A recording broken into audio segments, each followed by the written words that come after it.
JFAZ TV, Yehoshua Hamashia au centre de notre message. JFAZ TV, gagner des âmes pour Yehoshua et servir les autres, voilà pourquoi nous existons. Émissions, conférences, prières, enseignements, informations et films.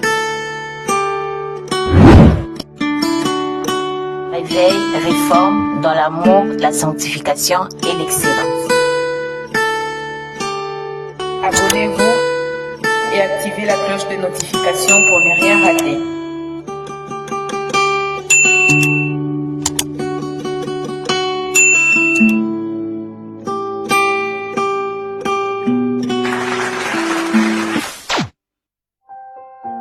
Surnaturel est le naturel pour toi, mon Dieu. Nous le voulons en ce lieu.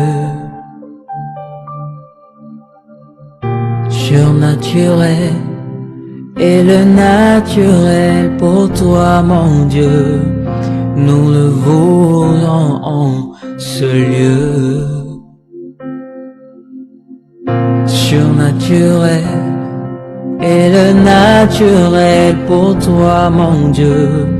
Nous le voulons en ce lieu. Surnaturel est le naturel pour toi, mon Dieu. Nous le voulons en ce lieu. Et surnaturel est le naturel pour toi, mon Dieu. Nous le voulons en ce lieu. Surnaturel est le naturel pour toi, mon Dieu. Et nous le voulons en ce lieu. Que ton onction descende sur moi et s'en descend. Que ton onction descende sur moi. Que ton onction descende sur nous. Que ton onction descende. Surnaturel est le naturel pour toi, mon Dieu. Nous le voulons en ce lieu. Surnaturel est le naturel pour toi, mon Dieu. Nous le voulons en ce lieu. Surnaturel est le naturel pour toi, mon Dieu. Nous le voulons en ce lieu.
Merci Seigneur Yehoshua, merci pour ta fidélité, merci pour ta gloire, merci pour ton onction.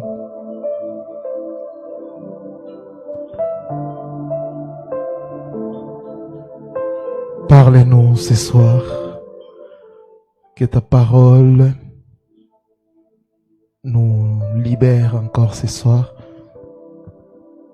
Au nom puissant et glorieux de notre Adonai Yehoshua, j'ai ainsi prié et nous disons Amen.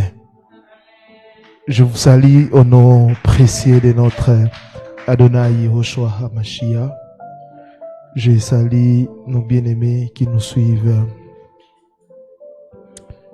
en ligne. Que le Seigneur vous bénisse abondamment. L'herméneutique biblique. Aujourd'hui, comme d'habitude, je vais vous donner des bases sur l'interprétation de la Bible. L'objectif ici, ce n'est pas de faire de vous des théologiens, mais de vous donner des bases très nécessaires afin de comprendre la parole du Seigneur. Car nous sommes dans une génération où les gens ne veulent plus apprendre, où les gens ne veulent plus étudier la parole sérieusement, mais ils sont en train de courir derrière les miracles, des prophéties. Alors que toutes ces choses, nous les faisons, mais la base, c'est la parole du Seigneur. Les mots herméneutique viennent du grec herméneien.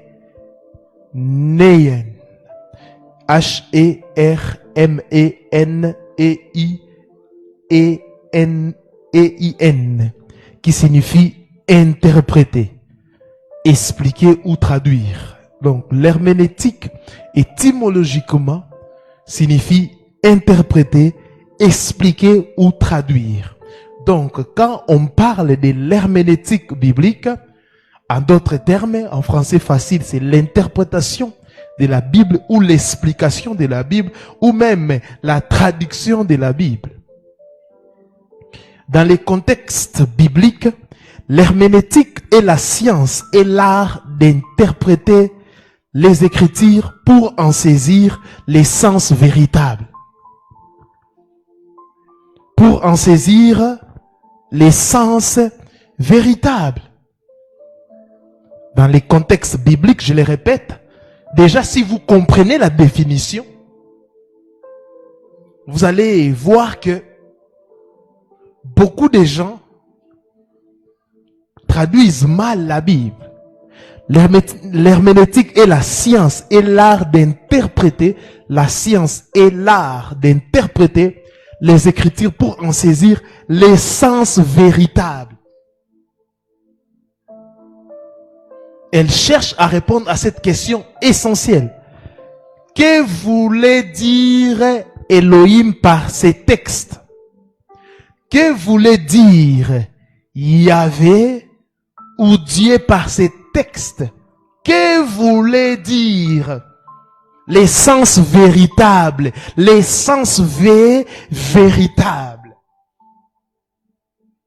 Là, c'était la définition. Je le répète encore. Dans les contextes bibliques, l'herméneutique est la science et l'art d'interpréter les Écritures pour en saisir l'essence véritable. Très important. Et elle cherche, comme je l'ai dit, à répondre à cette question essentielle. Que voulait dire Dieu par ces textes?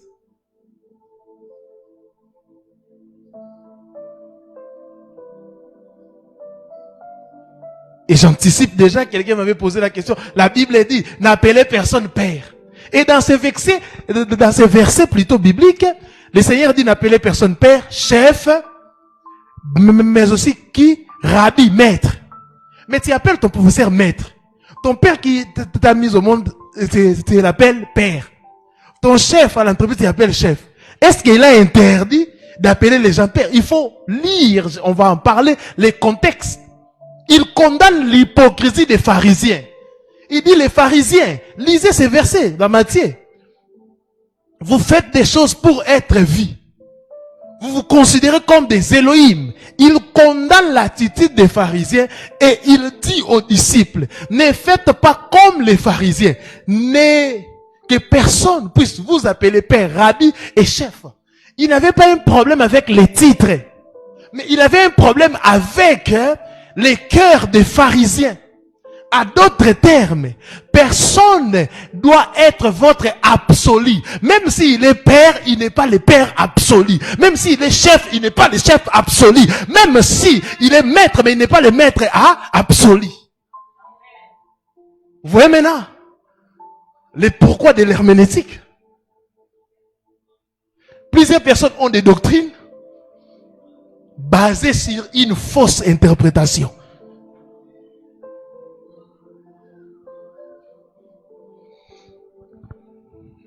Ah, Seigneur.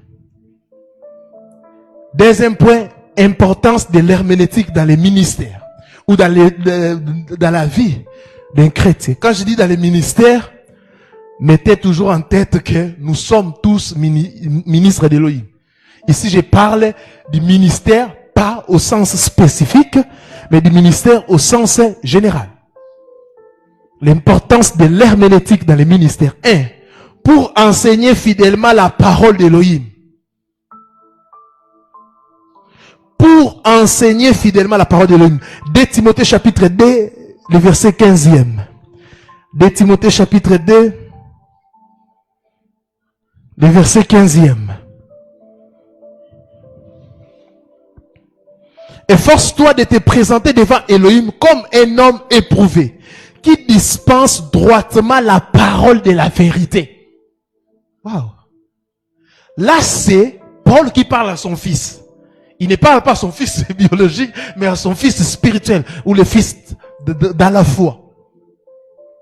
Efforce-toi de te présenter devant Élohim comme un homme éprouvé qui dispense droitement la parole de la vérité. Pour dispenser droitement la parole de la vérité, vous devez bien interpréter cette parole. Et pour enseigner fidèlement la parole d'Élohim, vous devez comprendre, ou si vous voulez, étudier la manière dont on interprète cette parole.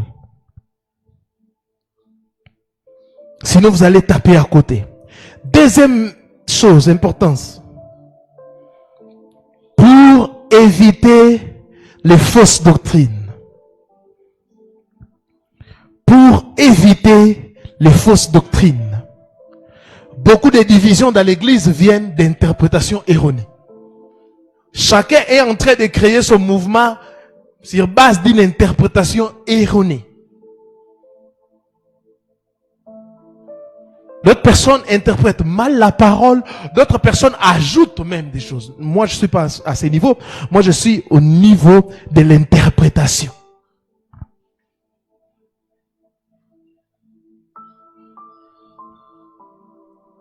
Amen.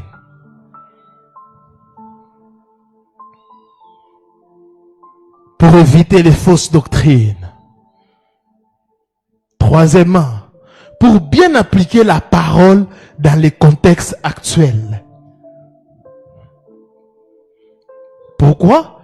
Parce que l'interprétation correcte mène à une application correcte. Pour bien appliquer la parole dans les contextes actuels. L'interprétation correcte mène à une application correcte. Quatrième chose, l'importance de l'herméneutique dans les ministères.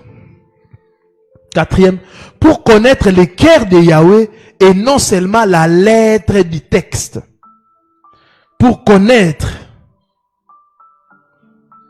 le cœur de Yahweh et non seulement la lettre du texte. Parce que dans 2 Corinthiens 3, le verset 6e, la Bible dit la lettre tue, mais l'esprit vivifie.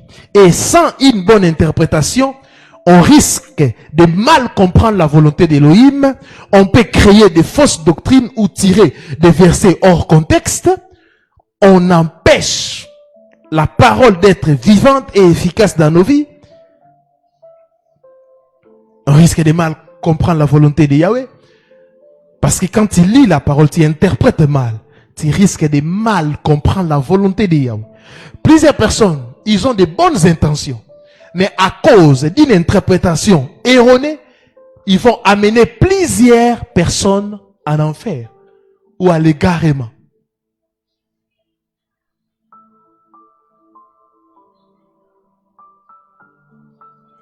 Vous risquerez de créer des fausses doctrines.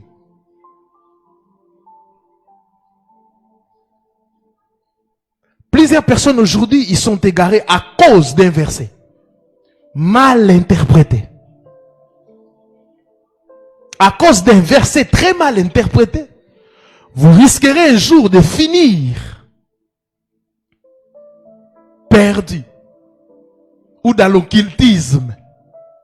Parce qu'il y a des occultistes qui utilisent la Bible.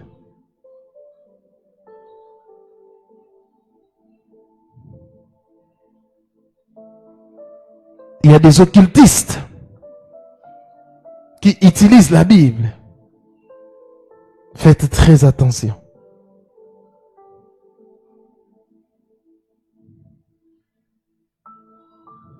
Faites très, très attention.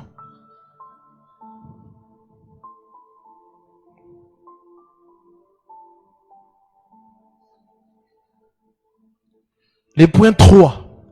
Les fondements de l'interprétation biblique ou les fondements de l'herméneutique biblique. Le point 3, les fondements de l'herméneutique biblique. Maintenant, je vous donne des bases pour que vous puissiez bien interpréter la parole. Le rôle d'un ministre d'Élohim ou d'un ministre de la parole, c'est de vous rendre autonome. C'est pour cela, depuis que j'enseigne, depuis que je suis établi dans cette communauté, ça fait 11 ans, je vous ai donné des enseignements comme comment interpréter les rêves, les songes, pour que vous ne puissiez plus nous déranger. Non, j'ai fait tel songe, j'ai fait tel... Toi-même, tu deviens autonome. Les 5 ministères sont là pour vous rendre autonome. Autonome par rapport au ministre et non par rapport à Elohim. Parce que nous devons dépendre totalement de Elohim. C'est pour cela je vous donne ce genre d'enseignement. Quand vous lisez la Bible, vous-même vous pouvez faire votre herméneutique sans être théologien. Vous pouvez vous-même appliquer ces choses. Parce que les 5 ministères sont établis pour le perfectionnement des saints en vue de l'œuvre des ministères. À d'autres termes, les gens qui vous écoutent doivent être aussi capables de faire ce que vous faites. C'est ça. Les fondements de l'interprétation de l'herméneutique biblique. 1. Les contextes. Les contextes. Là, c'est la base. Toujours lire un verset dans son contexte immédiat. Dans les chapitres, puis dans tous les livres. Je le répète, toujours lire un verset dans son contexte immédiat, dans les chapitres, puis dans tous les livres. Il y a des versets que vous pouvez lire maintenant. Vous ne comprenez pas ça. Parfois, il y a des gens qui me posent la question. Papa, j'ai lu tel verset, je ne comprends pas. Je dis, lis tous les chapitres. Quand vous lisez seulement les versets, n'appelez personne père. Vous prenez ça et vous dites, non, non. Mes enfants, ne m'appelez plus papa. Mais vous n'allez pas comprendre la pensée de Yahushua. Il faut lire tous les chapitres. Ou si vous ne comprenez pas dans les chapitres, lisez les livres. Parce que les chapitres et les versets, ce sont des théologiens qui ont fait ce travail. Matthieu, quand il était en train d'écrire, ou les disciples de Matthieu, ou Paul, quand il écrivait, il ne mettait pas que chapitre 1, non. Ce sont des théologiens qui ont vu non, ça, pour vous faciliter la lecture.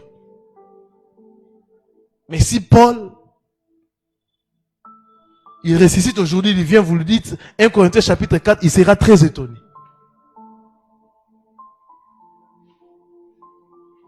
C'est comme j'écris une lettre à mon enfant, je vais pas mettre des chapitres ou des versets.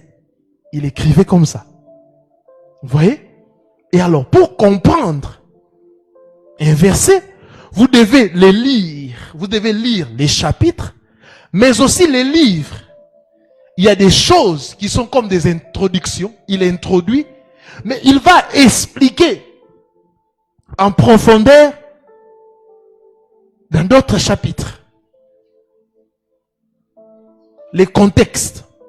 Quand il écrivait, il était où? Un texte sans contexte devient un prétexte. Un texte sans contexte devient un prétexte. Exemple, Matthieu 7:1. Ne jugez point. Ne jugez point ne signifie pas qu'on ne peut pas discerner le mal, mais qu'il faut juger avec justice. Avec justice. Parce qu'il est écrit aussi qu'un homme spirituel juge de tout. Contradiction ou quoi? Il n'y a pas contradiction. Vous avez mal interprété la parole. À chaque fois que vous trouvez des contradictions dans la Bible, c'est que vous avez une fausse interprétation.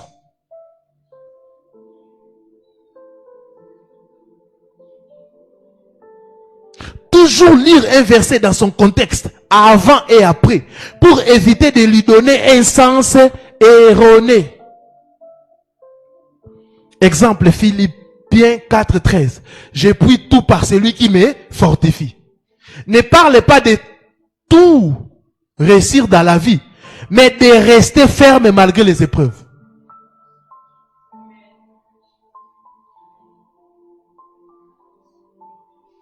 Parce que je vois des gens poster ça et dire non. La personne qui disait ces choses, il a fait la prison. Il a été tabassé. Il n'était pas en train de se réjouir. Donc j'ai pris tout par celui qui me fortifie. Ne parlez pas de tout réussir dans la vie, mais de rester ferme malgré les épreuves. C'est pour cela qu'il y a certaines choses qu'on déclare sur vous, on interprète, ça n'arrive pas. Pourquoi? Elohim lui-même, dans sa pensée, il sait qu'il n'a pas dit ça. Vous interprétez mal et vous ajoutez encore, Dieu marche derrière sa parole pour l'accomplir. Qui t'a dit que c'est sa parole? Deuxième base pour une interprétation ou l'herméneutique biblique. Deuxième fondement, l'essence littérale. L'essence littérale. L'essence. L-E espace S-E-N-S. L'essence. Parce que les gens vont penser que je parle du carburant ou l'essence. Non. L'essence. Littérale. Il faut d'abord chercher l'essence simple et directe des mots avant d'aller vers des interprétations symboliques. Parce qu'il y a des gens comme ça. Un verset simple, mais toi tu cherches toujours un sens profond. J'ai oublié la vidéo, les contenus de la vidéo où un homme était en train de prêcher des bêtises. Il dit aussi, est-ce que je peux avancer? J'ai oublié les contenus, mais il était en train d'interpréter un texte. Le texte est simple. Avant de chercher l'interprétation symbolique, il faut d'abord voir l'essence littérale. La Bible doit être prise au sérieux avant d'être prise au figuré. Je le répète. La Bible doit être prise au sérieux avant d'être prise au figuré. Cherchez d'abord l'essence simple et naturelle du texte avant d'aller vers une interprétation symbolique ou spirituelle.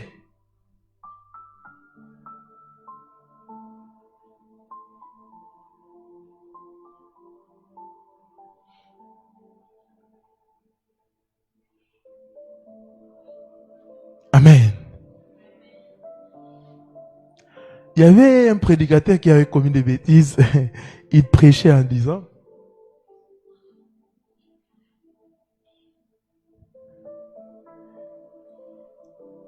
les noms Jésus comprend combien de lettres? 5, hein? Et les 5 pierres que David touchait, c'était les noms Jésus. Jésus était dans ses pierres.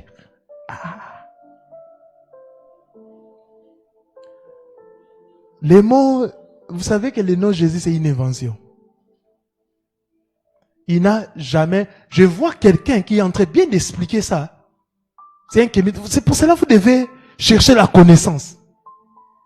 C'est une invention. Le personnage Jésus n'a jamais existé. C'est lui qui a existé, c'est Yehoshua.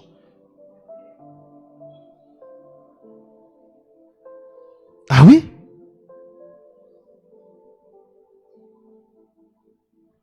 Les matières là, tous, ce sont des inventions. Ah oui? Les Européens ont pris les noms de leurs ancêtres, ils ont greffé ça pour que... Bon, là c'est un autre débat, mais sachez que... Je dis, quand il dit ça, les 5 lettres, c'est le mot Jésus. Comment tu es arrivé là?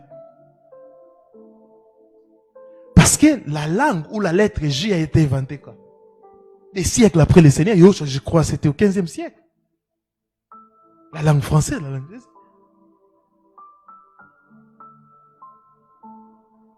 Yehoshua.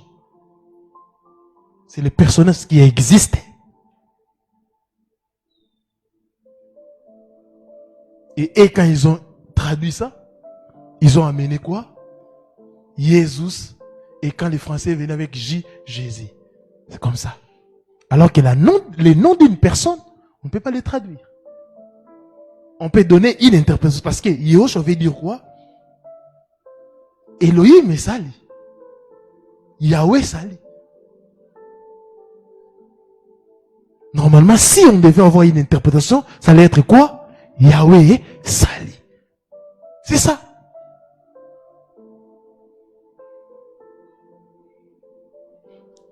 Je vous appelle à chercher la connaissance. Je ne dis pas, quand je prêche, je ne dis pas que ceux qui prononcent ces noms iront en enfer. Non, je ne dis pas ça. Parce qu'ils sont dans l'ignorance. Le Seigneur agit dans l'ignorance.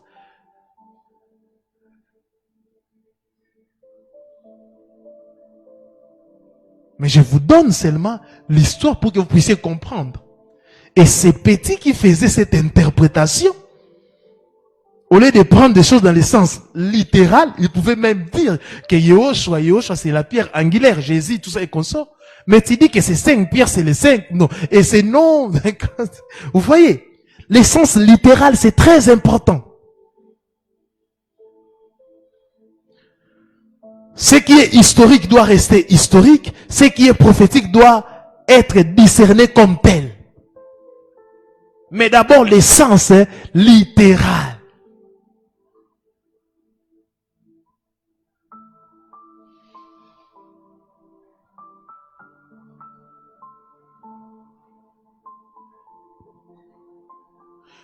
On a posé la question au Seigneur Yehoshua. Il a dit, donnez-leur vous-même à manger. Au sens littéral, c'est-à-dire, vous devez donner des gens à manger. Mais il y a des gens qui prennent ça. Non, donnez-leur vous-même à manger. Le Seigneur nous a donné la responsabilité de nourrir les plaies. Oh papa, prenez d'abord l'essence littérale. La Bible doit être prise au sérieux avant d'être prise au sens figuré. 3e fondement. Les contextes historiques et culturels. Les contextes historiques et culturels, c'est très nécessaire. Comprendre les temps, les lieux, la culture et la langue dans laquelle le texte a été écrit.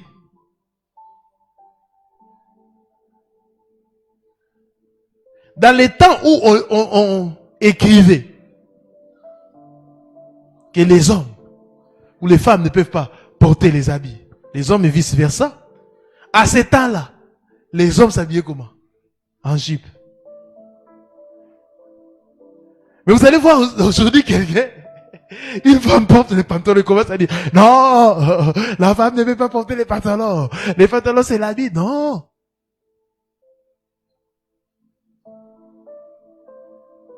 C'est très simple. C'est pour cela que l'herméneutique est très nécessaire. À d'autres thèmes, ce qui est réservé aux femmes, les habits, laissez les femmes porter parce qu'il y a aussi des pantalons d'hommes. Ah oui? La différence, c'est au niveau des boutons. Vous voyez ça? Si on doit suivre le contexte, normalement, les hommes doivent s'habiller comment? En jupe. Comprendre les temps, les lieux, la culture.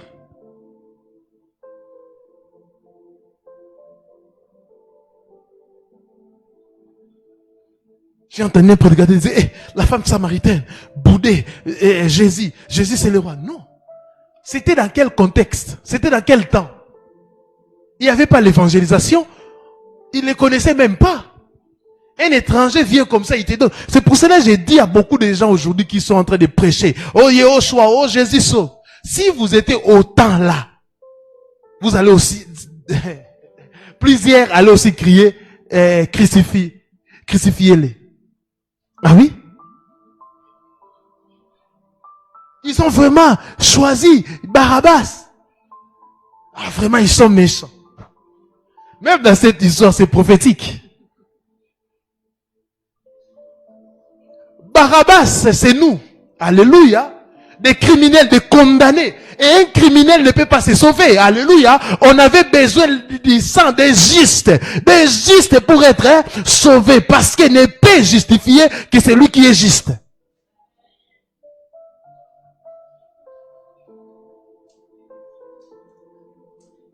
Les contextes historiques et culturels. Exemple. Quand Yehoshua dit, si quelqu'un te frappe sur la joue droite, mais quand il dit ça, cela a un sens lié à la culture juive de l'époque. Toi, tu n'es pas dans la culture juive. Vous devez comprendre les contextes historiques, géographiques et culturels des auteurs bibliques. Je vis plusieurs bien-aimés dans les Seigneurs, surtout quand il y a les ailes. Quelqu'un des gifles, il donne encore. Pas mine boucan. Oh, il a accompli la parole. Une parole mal interprétée. Comme ici, on a aussi nos adages, non? Est-ce qu'on prend ça au sens littéral? Non. On prend ça toujours au sens figuré. C'est pour cela que nos ancêtres disent, on te montre la ligne, mais toi tu regardes les doigts.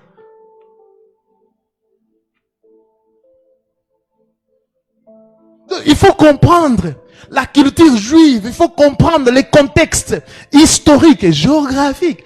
Ce que nous avons aujourd'hui comme géographie, à l'époque, ce n'était pas comme ça. Nous avons vu ça même dans l'histoire. D'autres pays n'existaient pas.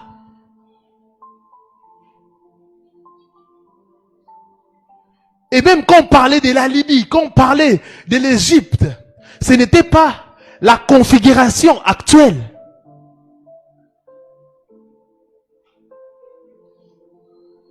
Par exemple aussi, même l'ancienne alliance et la nouvelle alliance, savoir comment vivaient les Juifs du temps de Moïse ou de Yehoshua aide à saisir l'essence des textes. La façon dont les Juifs vivaient au temps de Moïse, ce n'est pas la même façon qu'au temps du Seigneur Yehoshua. Ce n'est pas la même façon. Et Yehoshua a lavé les pieds de ses disciples. Vous devez comprendre l'essence culturelle. En Israël, il y a trop de poussière.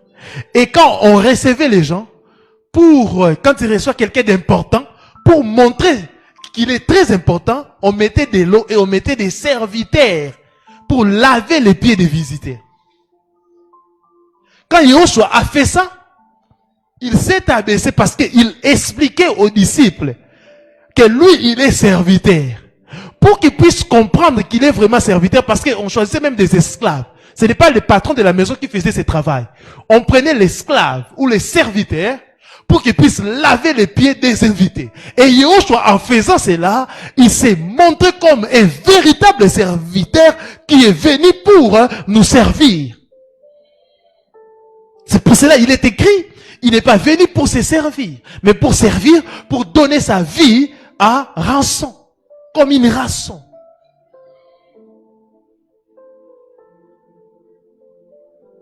Les contextes.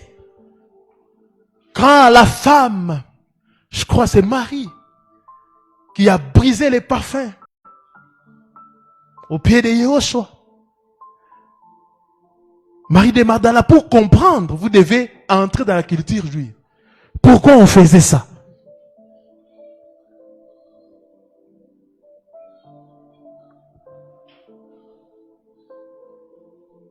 Certaines choses sont tellement culturelles que plusieurs pensent que ce sont des vérités bibliques. Non.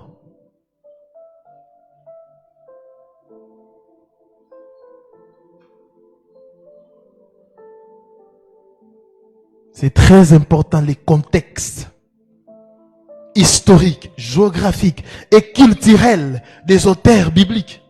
Il y a des mots, il y a des phrases, il y a des liens qui n'existent plus aujourd'hui.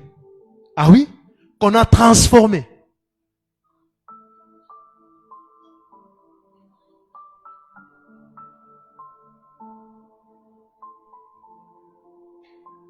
Et aujourd'hui, les gens pensent que quand ils s'habillent, je sais pas, en robe, comme le Seigneur Yahushua en toge, ils ont la puissance. Non, c'était la culture de l'époque. Si il était congolais, à l'époque, Yahushua allait porter les lingwanda, il allait porter, je sais pas moi, des rafias, il allait porter comme un Africain.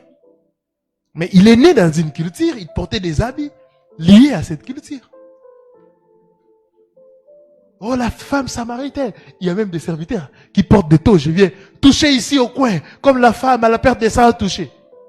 Mais s'il était congolais, le Seigneur Yahushua, on allait peut-être dire cette femme avait touché. Les rafias ou touché étaient ici.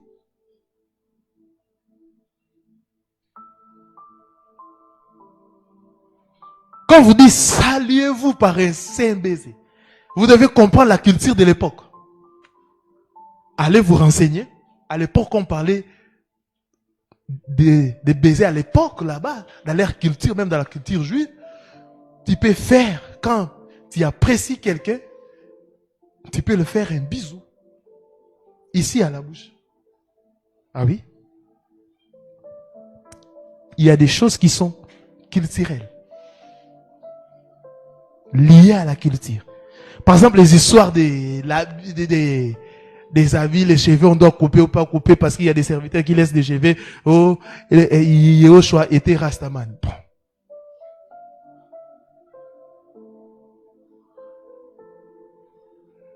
Il laisse la barbe et le prophète surtout. Oh, le Seigneur Yahushua était... Non, ça ne dépend pas de ça, mes frères. C'était culturel. Alléluia. Pour libérer la puissance, il n'a pas besoin de laisser la barbe. Ou d'autres sont en train de teinter leur barbe. La barbe devient blanche, les cheveux comme ça. Charisme là, on sent les démons vont trembler. Non, les démons tremblent parce que celui qui est en nous est plus fort. Alléluia. Il ne tremble pas par rapport à la voix ni aux habits. Alléluia.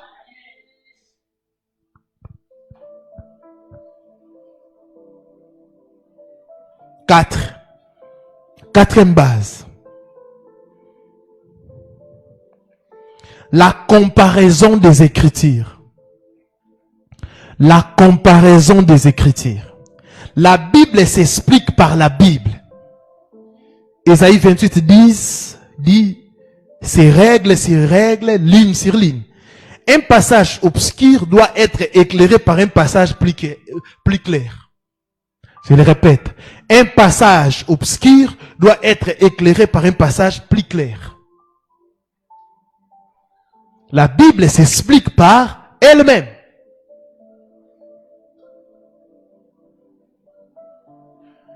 Tu peux lire Matthieu, Jean, Luc.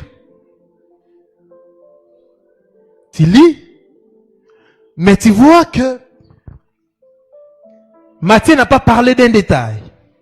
Luc n'a pas parlé d'un tel détail. Et tu peux directement lire d'autres évangiles pour faire des ajouts. Et surtout en matière des évangiles, il faut savoir que les évangiles sont comme je suis communicologue, comme des journalistes. Vous êtes dans un endroit, on vous dit, il y a telle chose qui s'est passée. Il y a un accident. On envoie 4 personnes. Quand ils vont revenir, chacun aura sa version. Ils parleront de l'accident, oui. Parce que les évangiles parlent de qui? De Yahushua, les témoignages de sa vie. Quelqu'un te dira, j'ai vu beaucoup de sang. Et quelqu'un d'autre te dira, avant d'arriver, j'ai vu une maman en train de vendre les pains. Après, j'ai vu 4 personnes et j'ai posé la question. Vous voyez, cela ne veut pas dire que la première personne a menti. Non. Chacun est en train d'expliquer selon son angle. Parce qu'il y a des gens qui cherchent à troubler des chrétiens. Qui viennent avec des histoires. Non, Matthieu a dit 2 personnes. Luc a dit 4 personnes. Et il a parlé de... Non, c'était combien de personnes? La Bible, il y a des contradictions. Il n'y a pas de contradictions. La Bible s'explique par elle-même. Comparer les versets sur un même sujet aide à éviter les erreurs d'interprétation. C'est pour cela qu'il faut faire des études bibliques. Tu prends, par exemple, la vie du Seigneur Yahushua. Pour comprendre la vie du Seigneur Yahushua, tu choisis, tu dois lire quel livre? Tu écris et tu commences à lire et à comparer. Parce que les épîtres, en réalité, c'est l'explication de la Torah, des psaumes et les prophètes. Ah oui, parce que les apôtres ont prêché l'évangile avec les Tanakh. Ils ont prêché l'évangile avec l'ancienne alliance. Ah oui. Donc, je vous ai déjà enseigné ici comment comprendre les Tanakh. Donc, pour comprendre ce que Paul dit, ce que Pierre enseigne, vous devez aussi consulter les Tanakh.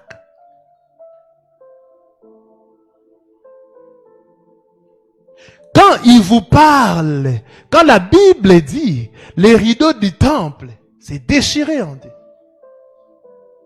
Pour comprendre ces choses, vous devez lire comment les sacrifices se faisaient dans l'ancienne alliance. Pourquoi les rideaux s'est déchirés? La comparaison des Écritures.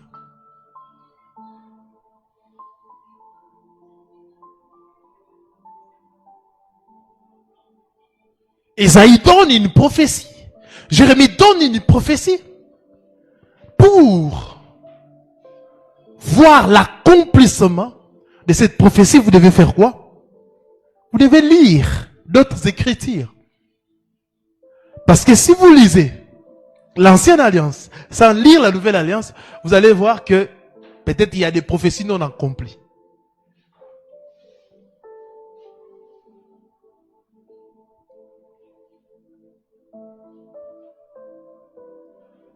Il y a des passages, quand vous lisez, Yahushua a fait référence à Daniel. À Daniel. Quand il expliquait les événements des temps de la fin.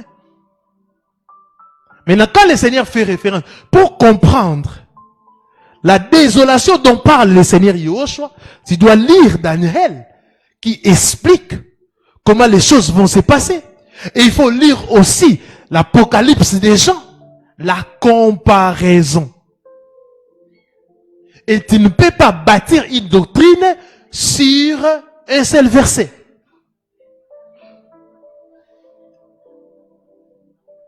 On doit trouver ce que tu appelles doctrine dans toute la parole. Et dans toute la parole, la Bible parle du salut.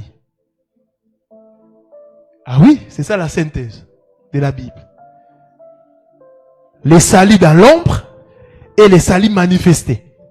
Les saluts dans l'ombre et les saluts manifestés. Dans toute la Bible, ça nous parle de Yehoshua Hamashiach.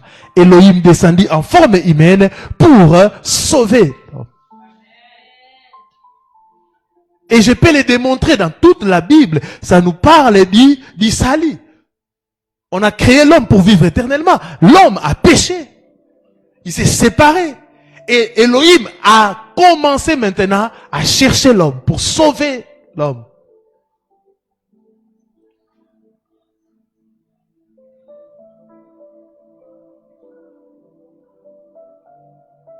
Isaac a posé une question. Où est l'agneau? Il y a les bois, il y a tout. Mais où est l'agneau? Mais c'est Jean qui est venu répondre à cette question. Voici l'agneau d'Élohim qui ôte les péchés du monde. Isaac a vu les bois. Isaac a vu, mais ça manquait. Les sacrifices. Cette question est restée sans réponse. Et Jean est venu nous dire que le véritable agneau, c'est Yehoshua Hamashiach. La comparaison des Écritures. Comparez toujours. Cinquièmement, on ne peut pas le nier. Les rôles du Saint-Esprit. Les rôles du Saint-Esprit.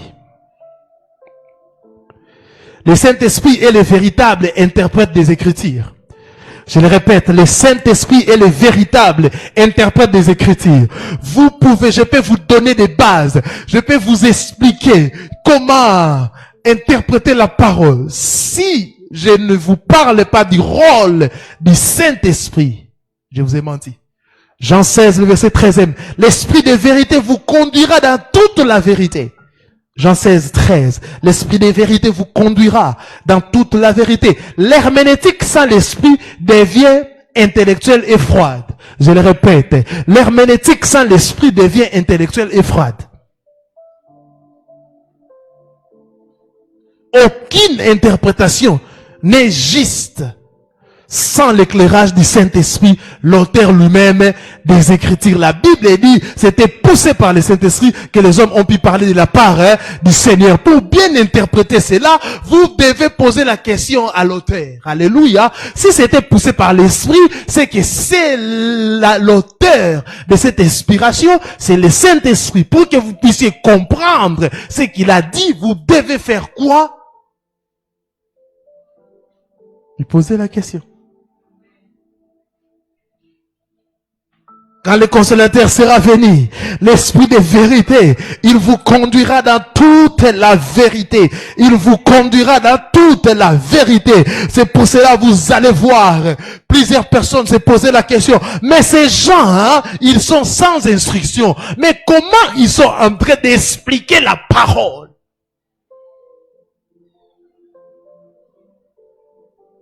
Bien-aimé, quand je voyage, j'arrive parfois dans des milieux où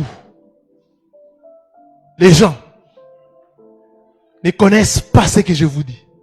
Ni la langue française, moins encore l'anglais, ni des principes que je vous donne. Mais ils vous expliquent la parole. Vous posez la question, mais...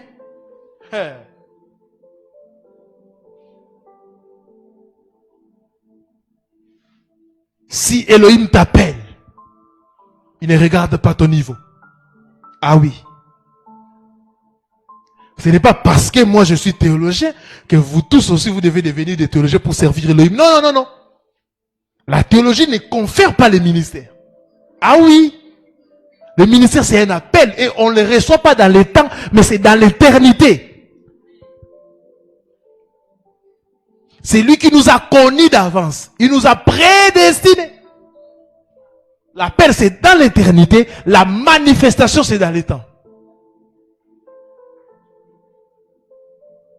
Et tu peux te dire, oui, j'ai l'appel, mais je vais ajouter telle ou telle connaissance. Gloire au Seigneur. Mais ce n'est pas ce que tu connais qui te confère un ministère. Parce que le ministère, c'est un appel. Oui, on doit dire ces choses comme ça. Parce que nous voyons des écoles théologiques fabriquées. Les gens sans appel. C'est pour cela qu'ils n'ont pas le cœur de conduire les âmes.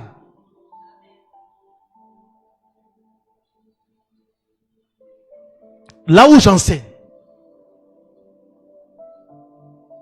dans la faculté de théologie, j'ai dit ça aux étudiants.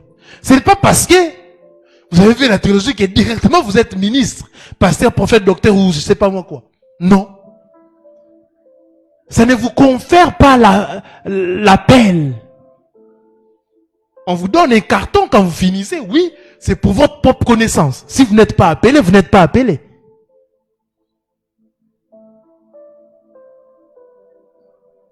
Le Saint-Esprit, c'est le patron de la révélation, c'est le patron de l'interprétation. Ayez une intimité avec lui et il va vous révéler les choses. Moïse n'était pas dans Genèse, n'était pas au commencement, mais il a reçu la révélation du commencement. Avec des images. Il a écrit.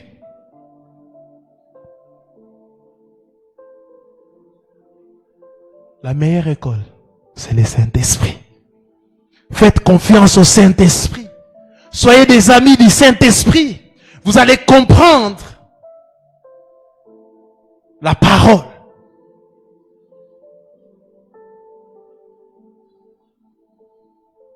C'est l'Esprit qui a amené Moïse au commencement.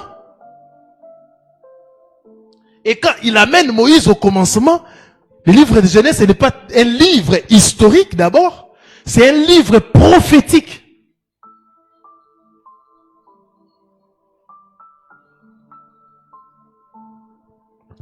Le point 4, les types d'interprétation biblique. On doit finir. Les types d'interprétation biblique.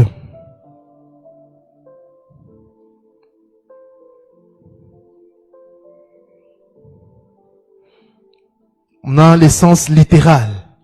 Donc, littéral, c'est sens simple et direct. Le sens direct et naturel du texte. Quand on dit littéral, c'est-à-dire, Yoshua a réellement marché sur l'eau. Oui, c'est un fait. C'est dans le sens littéral. Ne cherchez pas où, non, ce n'était pas l'eau, c'était du caoutchouc. Non, il a marché sur l'eau, c'est fini. C'est le sens simple et direct. Il a multiplié les pains. Non, les pains là, c'était descendu la manne. Non, il a multiplié les pains, les gens ont mangé. C'est un miracle. Yoshua a eu faim. Oh non, lui c'est aidé, il peut pas avoir faim. La faim là, c'est non. Il a eu faim. Il était 100% homme et 100% et Elohim. Le sens est littéral. Arrêtez les bavardages. C'est le sens littéral. Deuxième, sens moral. Moral. Application pratique pour la vie chrétienne. Les textes donnent une leçon de vie. Comme Matthieu 22, 39, aime ton prochain. Sens moral. Oh non, non, non, non, non, non. Là, c'est non. Il y a des sens moral. C'est dit un texte, non, non, sens est littéral. Ça c'est vraiment passé. On ne peut pas discuter, c'est une vérité. Le sens moral, on te donne une leçon de vie. Non, la Bible ne dit pas d'aimer son prochain. Moi, je vais aimer tout le monde. Non, aime ton prochain. Arrête tes aventures. Sens moral ou pratique. 3. Allégorique ou typologique. Allégorique ou typologique ou symbolique. Les textes contiennent une signification symbolique ou spirituelle. Symbolique ou spirituelle. Exemple, les tabernacles préfigurant Mashiach. Les tabernacles, ça préfigurait Yehoshua à Mashiach. Les serpents de reins, alléluia, c'est Yehoshua à Mashiach. D'ailleurs, lui-même dit, comme Moïse a élevé les serpents, le Fils de l'homme aussi va s'élever afin que quiconque... Oh, la brasse, Yamaraba. C'était allégorique ou typologique.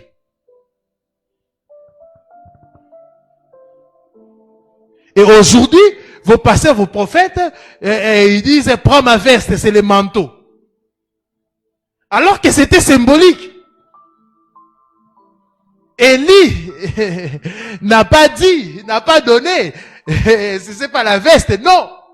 C'était la préfiguration de la Pentecôte. Il a dit, tu demandes une chose difficile pour que tu puisses recevoir. Oh, tu dois me voir monter. Et c'est ce que les disciples, ils étaient là. Ils ont vu le Mashiach monter. Après, dans Actes chapitre 2, ils ont reçu les manteaux. Élisée n'a pas demandé les manteaux, mais il a demandé quoi? Double portion. Alléluia. Et quand il a vu son maître Élie monter, il a reçu les doubles portions. Alléluia. Et il a commencé là où son maître s'était arrêté. Alléluia. Parce que son maître a divisé les Jourdains, lui aussi a commencé là où son maître s'est arrêté. C'est pour cela, Yoshua a dit, vous ne devez pas aller loin de Jérusalem. Vous devez commencer là où... C'est pour cela dans Actes chapitre 2, quand ils ont vu le maître monter, qu'est-ce qui s'était passé? La Pentecôte. Double portion. Et ce que Élisée avait demandé, c'est la préfiguration de la Pentecôte. Et quand toi tu prends ça dans le sens littéral, tu vas prendre même 250 vestes de tes prophètes, ça ne fera rien.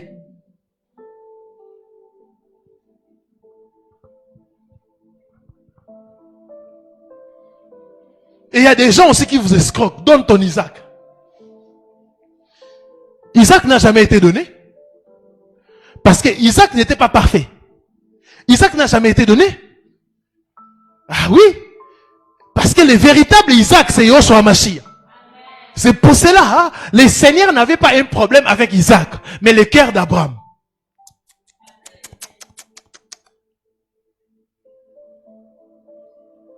Ils voulaient tester le cœur d'Abraham. Et quand Abraham a voulu tuer Isaac, il a dit non.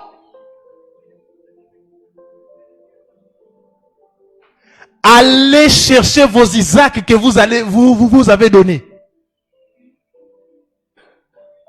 Allez récupérer ça, c'est où? Allez récupérer vos Isaac. Dites à vos prophètes, à vos pasteurs là qui ont pris vos Isaac, donnez-moi les Isaac. Donne quelque chose de précieux. Bien aimé, dans la nouvelle alliance, les termes sacrifice, normalement, ça n'existe pas. Ça n'existe plus. Parce que les sacrifices suprêmes, c'est les sacrifices de Yoshua Hamashiach. Quand nous donnons pour soutenir l'œuvre du Seigneur et soutenir les vrais ministres, comme ça les soutenir. On les donne pour les soutenir. C'est pour cela qu'on parle de la libéralité, de libéralité. Parce que les termes sacrifice dans l'ancienne alliance renvoient toujours à l'œuvre de la croix. C'est allégorique, c'est symbolique. Si tu demandes, donne un sacrifice, prends une chèvre. Non, une chèvre, il va être content. Une poule ou un canard. Prends. Les termes sacrifice renvoient toujours à la personne, à l'offrande de Yoshua Hamashiach. Même le terme offrande, quand on dit offrande, c'est lui l'offrande. Agréé par le Père, c'est lui l'offrande.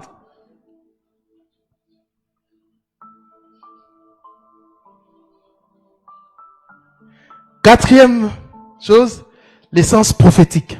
Les textes annoncent des événements futurs. Par exemple, Ésaïe 53 annonce la souffrance de Christ.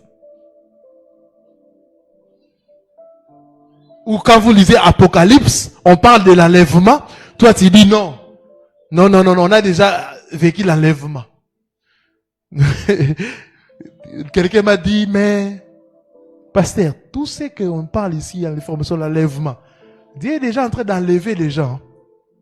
Non, là c'est un sens prophétique. On ne parle pas de l'enlèvement ou des braquages qui se passent, non.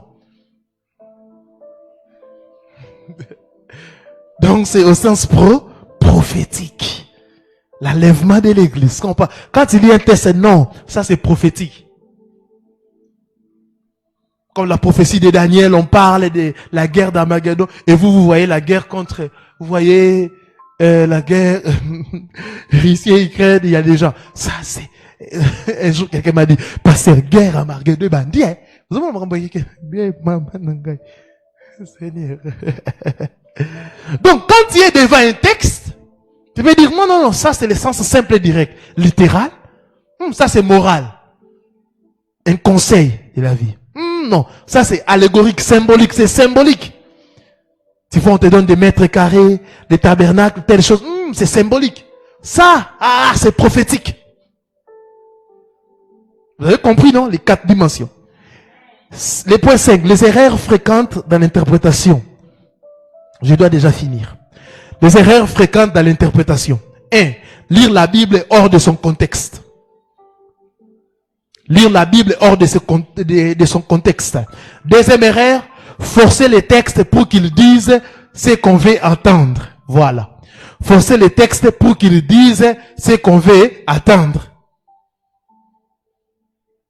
Et quelqu'un un jour m'a dit, non, la Bible est perçue qui nous m'a mais perçue qui deuxième bureauté. Soit moi sinon yebi déjà c'est officiel. Non. Le péché reste péché. Vous voyez? Il force l'interprétation. Il veut que les textes puissent dire ce qu'il veut attendre pour calmer sa conscience. Il y a des gens comme ça. S'il dit non, tes parents n'ont pas donné l'accord, ce n'est pas un mariage, vous vivez dans l'impudicité. Non. Il refuse. Troisième chose, spiritualiser à outrance ce qui doit être pris littéralement. Il y a des gens comme ça, ils veulent tout spiritualiser. On dit que Jésus, il a quitté telle ville pour telle ville. Non. Galilée veut dire, papa. David a pris des pierres. Il a jeté sur. On veut tout spiritualiser. Goliath a vu naïo.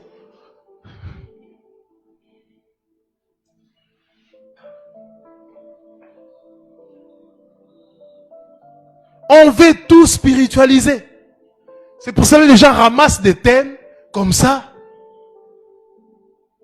Oh, banguna no ba sambo ne dollars et sambo. Quatrième chose, ignorer les cadres historiques et la langue originale. Quand Yoshua dit personne n'est monté au ciel. Et les gens prennent ça. Personne n'est monté au ciel. Personne. Mais ils lisent que Élie et Enoch ont monté au ciel. Ce texte veut tout simplement dire personne n'est élevé au ciel. Personne n'a une place importante au ciel que c'est lui qui est descendu. Il y a des gens qui disent personne n'est monté. Personne n'est monté. Quand tu lui poses la question, Élie et Enoch comme ça. Vous voyez? La langue. Quatrième, négliger l'aide du Saint-Esprit. 5. Les étapes pour interpréter un passage biblique. Les étapes pour interpréter un passage biblique. 1. L'observation. Que dit le texte? L'observation. 2. Interprétation. Que signifient les textes? 1. L'observation. Que dit le texte? 2. L'interprétation. Que signifient les textes? 3. L'application. Que dois-je faire de ce que j'ai compris? On ne lit pas, on n'interprète pas la parole pour prêcher. C'est pour cela que beaucoup de gens donnent le cours de l'herméneutique seulement aux hommes de Dieu ou aux 5 ministères. Non! On n'interprète pas d'abord la parole pour annoncer ça aux autres. Non. On interprète bien la parole d'abord pour sa propre vie. Pour l'application dans sa propre vie. Exemple. Texte Jean 3,16. Observation. Elohim aime le monde. Là, on met l'application. Interprétation. Cet amour s'est manifesté par les dons de Yahushua. application, je dois annoncer cet amour aux autres. Vous voyez ça, non? Vous voyez?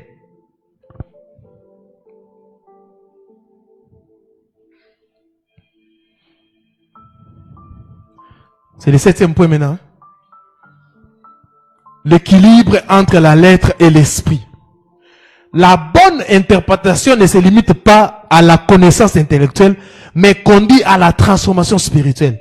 Le but final de l'herméneutique n'est pas seulement de comprendre la Bible, mais de connaître Yehoshua. De connaître Yehoshua. Le but final de l'herméneutique n'est pas seulement de comprendre la Bible, mais de connaître Yehoshua à Mashiach. Comme conclusion pour ce soir, l'herméneutique biblique est une clé essentielle pour tout serviteur d'Élohim. Elle protège la vérité, éclaire le peuple et glorifie le Seigneur. Comme disait David, le psaume 119, le verset 105. Ta parole est une lampe à mes pieds et une lumière sur mon sentier. Quand vous comprenez la parole, vous allez bien adorer le Seigneur, vous allez bien servir le Seigneur. Servir le Seigneur, ça comprendre sa volonté, ça comprendre sa parole, tu peux le servir dans l'erreur. Tu peux même blasphémer. Tu peux les servir dans l'erreur. Et la volonté du Seigneur, c'est pour que vous ne puissiez pas les servir en étant dans l'erreur. Mais vous devez les servir dans la vérité. Plusieurs personnes aujourd'hui sont décédées même à cause des mauvaises interprétations. Qui vous a dit que dans la nouvelle alliance, vous êtes obligés d'aller dans les montagnes. Vous êtes obligés d'aller dans des coins reculés. On peut vous tuer, on peut vous faire du mal. Dans la nouvelle alliance, ce n'est plus dans des montagnes. Mais les vrais adorateurs adoreront le Père en esprit et en vérité. Oh non, comme Abraham, Moïse était dans le mont Sinaï. Là, c'était la culture de l'époque. À l'époque, il n'y avait pas comme ça des lieux de retraite. Il n'y en avait pas. Et les gens payent des billets d'avion pour aller monter jusqu'au mont Sinaï, en train de marcher. Eh, passe Moïse à Monagui. Seigneur, bénis-moi. Seigneur, bénis. Ce n'est plus question des lieux ou de la terre. Nous avons quitté les symboles pour la réalité, la vérité qui est Yehoshua à Mashiach. Même au Congo, il t'écoute. Même dans ta chambre, il t'écoute. S'il y a des bruits dans ta chambre, tu peux louer même un endroit pour aller prier. Si Yehoshua n'exauce pas nos sacrifices ou nos souffrances, parce que beaucoup pensent, on doit souffrir, monter à Manguengue, j'ai eu mal. Seigneur, des sacrifices pour toi. Tout ce que tu fais comme sacrifice n'ajoutera rien dans l'œuvre de la croix. Si Elohim nous exauce, c'est parce que Yehoshua a payé les prix, c'est fini. Priez partout, il vous écoutera. Priez partout, il vous écoutera. Si vous voulez aller visiter ces lieux-là, c'est peut-être pour un tourisme, pour le tourisme. Mais il n'y a rien de spirituel là-bas. Je l'ai dit, il n'y a rien de spirituel là-bas. Ce sont des lieux historiques. Et d'autres lieux, ce n'est pas avec exactitude. Quand on vous dit que Yoshua est monté ici, qui avait mis un cercle là-bas? Et les gens viennent là-bas. Oh Seigneur, je me sens comme si j'ai monté. C'est la psychologie. Ah oui? Il y a des gens qui partent dormir. C'est la tombe de Lazare. Ça, c'est la maison des belles pères de mères. J'ai la fièvre, tu dors là.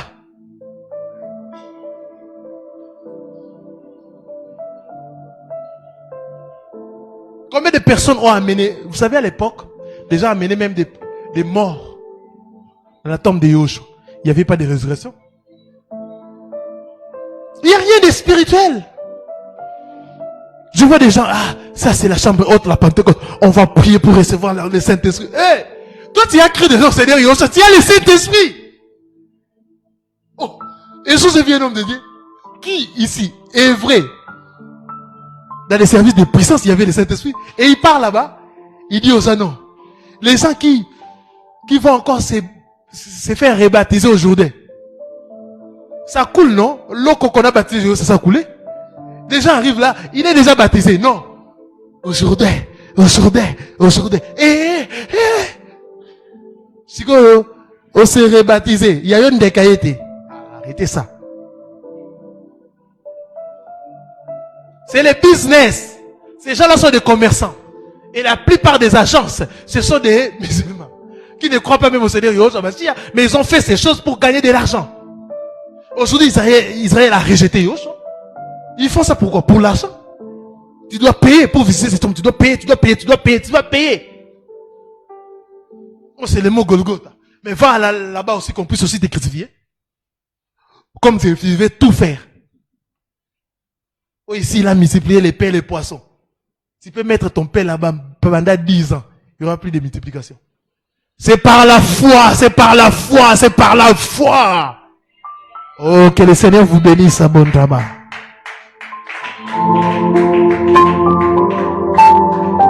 Oh Seigneur, aide-nous, aide ton peuple. Nous voulons mieux te connaître, Seigneur. La semele braca zebra. Oh rikaza marikaza. La mantele no braz yamare. La tale mantele. Kurumunta zabrandele. Oh, on va prier le Seigneur. On va prier le Seigneur.